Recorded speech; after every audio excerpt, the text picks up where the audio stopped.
आज दिवसभरात ज्या गोष्टीकडे सगळ्यांचं लक्ष असणार आहे त्याबाबतची उमेदवारी अर्ज मागे घेण्याचा आजचा शेवटचा दिवस आहे। दुपारी 3 वाजेपर्यंत निवडणुकीसाठी म्हणजे विधानसभेसाठी ज्यांनी उमेदवारी अर्ज दाखल केलेत त्यांना ज्या कुणाला माघार घ्यायची असेल त्यांचा अर्ज मागे घेता येणार आहे। त्याच्यामुळे साधारणपणे दुपारी 3 वाजेपर्यंत एकंदरीत संपूर्ण राज्यभरातलं निवडणुकीच्या लढतीचं चित्र स्पष्ट होईल असं म्हणता येणार आहे। ज्या उमेदवारांनी बंडखोरी केली आहे त्यांच्या मनधरणीचे सगळ्यांकडून जोरदार प्रयत्न झालेत आपण बघितलंय।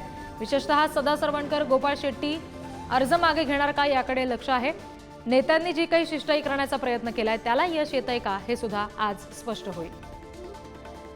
तर मुंबई आणि उपनगरामधील कोणते बंडखोर नेमके डोकेदुखी ठरतायत आपण बघूयात ग्राफिक्सच्या माध्यमातून। बोरिवलीमध्ये भाजपकडून संजय उपाध्याय, भाजपमध्ये बंडखोरी करून गोपाळ शेट्टींनी अर्ज दाखल केला आणि शिवसेना ठाकरे गटाचे संजय भोसले तिथे उमेदवार आहेत। तिकडे दिंडोशीमध्ये ठाकरेंच्या शिवसेनेकडून सुनील प्रभू यांना उमेदवारी अर्ज दिला गेला आणि त्याच्यानंतर त्यांनी तो दाखल केला। शिंदेच्या शिवसेनेकडून संजय निरुपम असणार आहेत। भायखळ्यामध्ये भाजपकडून यामिनी जाधव, ठाकरेंच्या शिवसेनेकडून मनोज जानसोदकर आणि काँग्रेस बंडखोर म्हणून मधुकर चव्हाण यांचा अर्ज दाखल झालाय। त्यामुळे या सगळ्या बंडखोरांच्या आजच्या भूमिकेकडे सगळ्यांचं लक्ष आहे। वर्सोव्यात सुद्धा भाजपच्या भारती लवेकर विरुद्ध ठाकरेंची शिवसेना यांच्याकडून हारून खान अशी लढत आहे आणि त्याच्यात सुद्धा बंडखोर करणारा एक अर्ज दाखल झालाय। मानखुर्द शिवाजीनगरमध्ये सुद्धा नवाब मलिक जे अजित पवारांच्या राष्ट्रवादीचे आहेत त्यांनी अर्ज भरलाय। माहीममध्ये सुद्धा सदा सरवणकर यांच्या भूमिकेकडे विशेषतः लक्ष आहे। शिंदेच्या शिवसेनेचे जे उमेदवार आहेत मनसेकडून अमित ठाकरे आणि ठाकरेंच्या शिवसेनेचे महेश सावंत इथे उमेदवार आहेत। भिवंडीमध्ये सुद्धा शिंदेच्या शिवसेनेचे संतोष शेट्टी विरुद्ध समाजवादी पार्टीचे रईस शेख अशी लढत होणार आहे। या सगळ्या आता बंडखोर उमेदवारांच्या भूमिकेकडे आजचं लक्ष असणार आहे। शिवसेना राष्ट्रवादीत नेमकी कुठे बंडखोरी झाली आपण बघतोय। पुरंदरमध्ये शिवसेनेकडून विजय शिवतारे विरुद्ध राष्ट्रवादी काँग्रेसकडून संभाजी झेंडे अशी ही लढत असेल।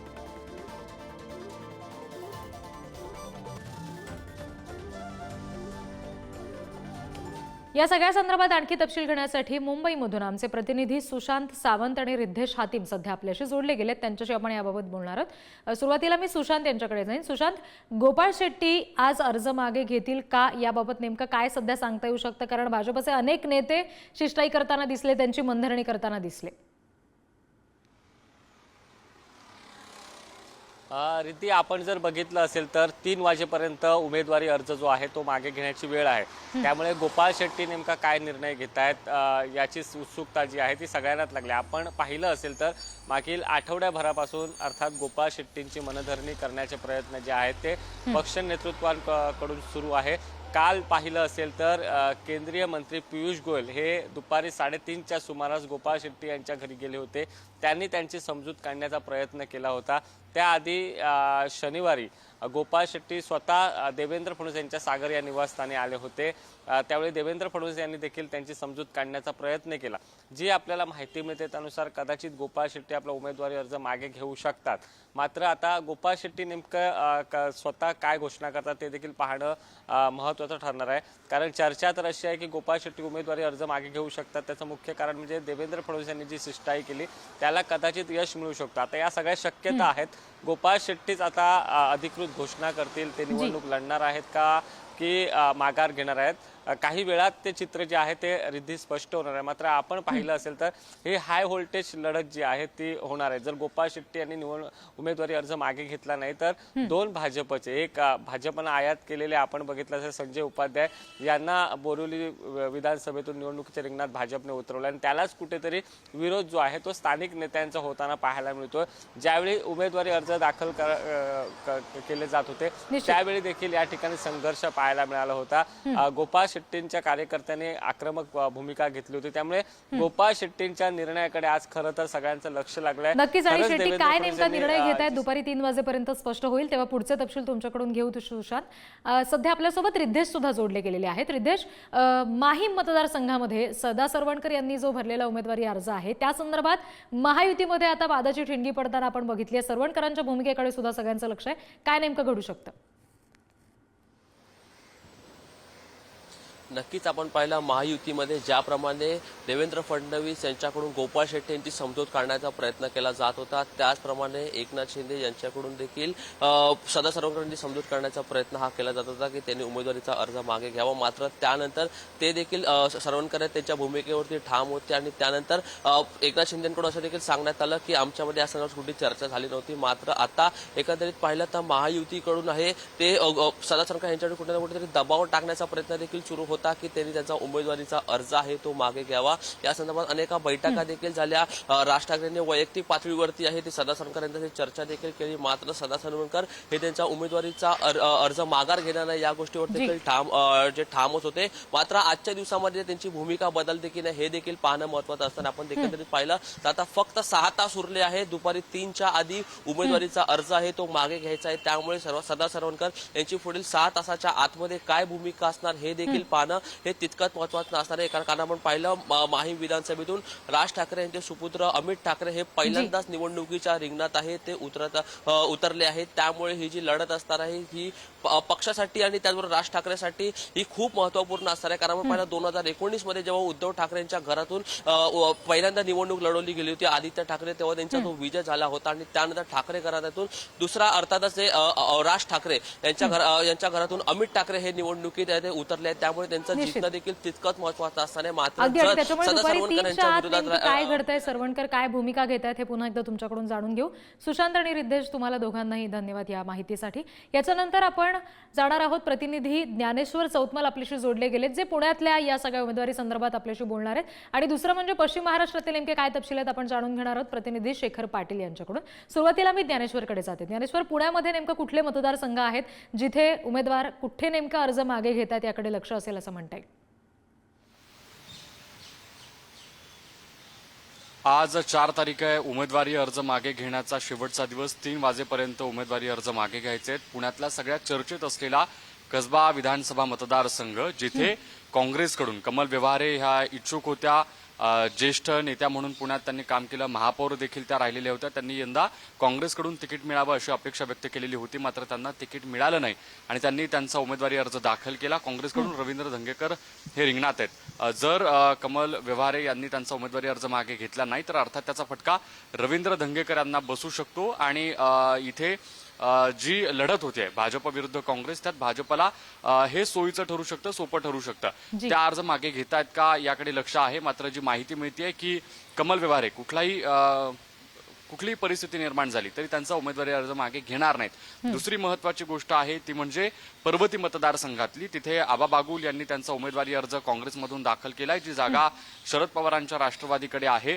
पाहावं लागणार आहे आबा बागुल आज त्यांचा काय नेमका निर्णय घेतात. त्यासोबतच शिवाजीनगरमध्ये देखील काँग्रेसमधूनच बंडखोरी झालेली आहे. तिथेही लक्ष लागलंय की ज्यांनी बंडखोरी केली मनीष आनंद ते त्यांचा उमेदवारी अर्ज मागे घेणार आहेत का. इतकंच नाही तर पुण्याच्या ग्रामीण भागामध्ये देखील मोठ्या प्रमाणात जिथे भाजपचे उमेदवार आहेत तिथे अजित पवारांच्या राष्ट्रवादीनं अधिकृतपणे एबी फॉर्म देऊन उमेदवार जे आहेत ते उभे केलेले आहेत.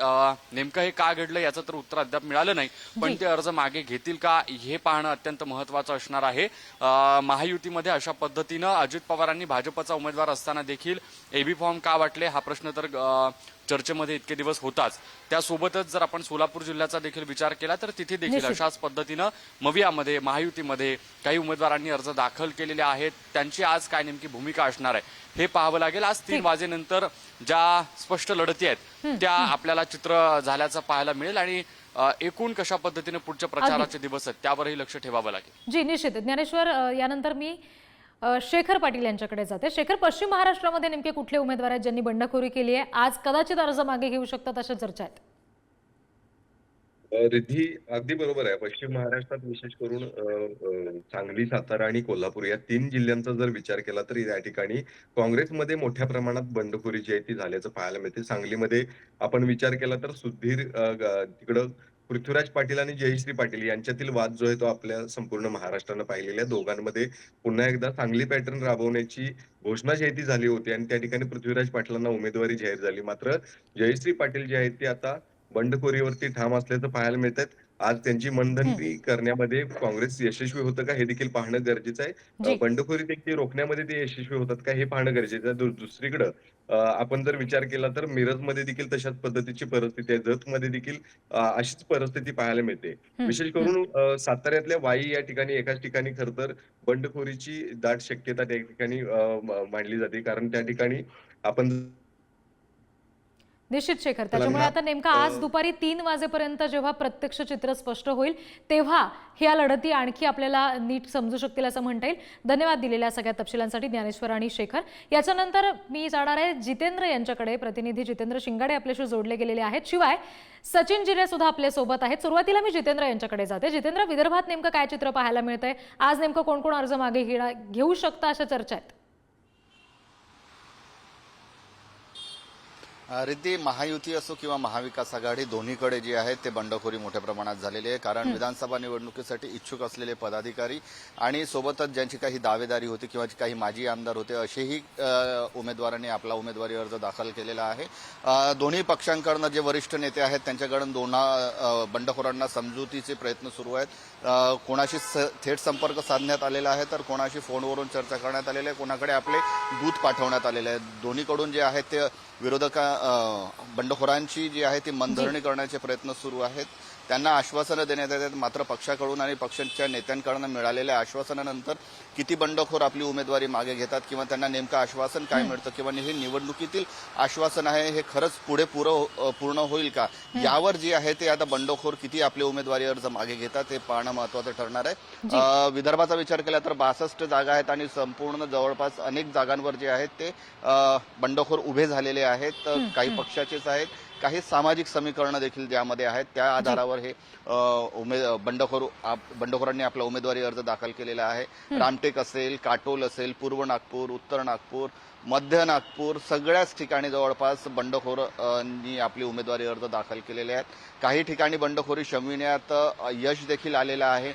महत्वाचं म्हणजे फडणवीस यांचे स्वीय सहाय्यक सुमित वानखेडे यांच्या विरोधात माजी आमदार विद्यमान आमदार आहेत दादाराव केचे यांनी बंडखोरी केलेली होती. मात्र पक्ष नेतृत्वाकडून आश्वासन मिळाल्यानंतर त्यांनी आपली बंडखोरी मागे घेण्याची घोषणा केलेली आहे. या बंडखोरी संदर्भात विदर्भात काय चित्र पाहायला मिळतंय हे सुद्धा दुपारपर्यंत स्पष्ट होईल. याच्यानंतर नेमकं आपण जाणून घेणार आहोत सचिन यांच्याकडून. सचिन, तिथे नेमकं काय चित्र पाहायला मिळतंय? मराठवाड्यामध्ये नेमके कुठले मतदारसंघ आहेत जिथे बंडखोरी झाली आहे? आज शेवटचा दिवस आहे, कदाचित अर्ज मागे घेतला जाऊ शकतो असं घडू शकतं. जवळपास 70 ते 80 टक्के मतदारसंघ असे आहेत की ज्या मतदारसंघांमध्ये जवळपास बंडखोरी झालेली आहे आणि त्यामुळेच याचा फटका फक्त कुणा महायुतीला किंवा महाविकास आघाडीला नाही तर सर्वांनाच बसलेला आहे. आणि दुसरी बाजूला जर आपण पाहिलं तर महायुतीतल्या मित्र पक्षांचे देखील उमेदवार समोरासमोर आहे. जर आपण पूर्वचा विचार केला तर या ठिकाणी यापूर्वीपर्यंत थेट लढत इम्तियाज जलील यांचे MIM आणि त्यावर सावे मंत्री जे सावे यांच्यात लढत होती. मात्र त्या ठिकाणी आता महाविकास आघाडी काँग्रेसने उमेदवार दिला होता. त्यांच्यासह आता शरद पवार यांच्या राष्ट्रवादीने देखील उमेदवार दिलेला आहे. अधिकृत उमेदवार दोन्ही ठिकाणी आहेत. तशीच परिस्थिती पारंडा मतदारसंघामध्ये आहे. तानाजी सावंत हे उभे आहेत आणि त्यांच्या विरोधात देखील राष्ट्रवादी आणि काँग्रेस हे दोघांनी अधिकृत उमेदवारी दिलेली आहे. तर दुसरीकडे जर आपण गेलो आष्टीमध्ये तर आष्टीमध्ये सुरेश धस यांना भाजपकडून उमेदवारी मिळालेली आहे. तर त्या ठिकाणी देखील अजित पवार गटाचे त्यांचेच मित्रपक्ष त्यांचे उमेदवार तिथे उभे आहेत. अशी एकंदरीत या ठिकाणी परिस्थिती आहे. तर जर आपण ज्या ठिकाणी बागडे नाना हे जे राज्यपाल होण्यापूर्वी ज्यांचा जो मतदारसंघ होता फुलंब्री मतदारसंघ या ठिकाणी भाजपने उमेदवार दिलेला आहे.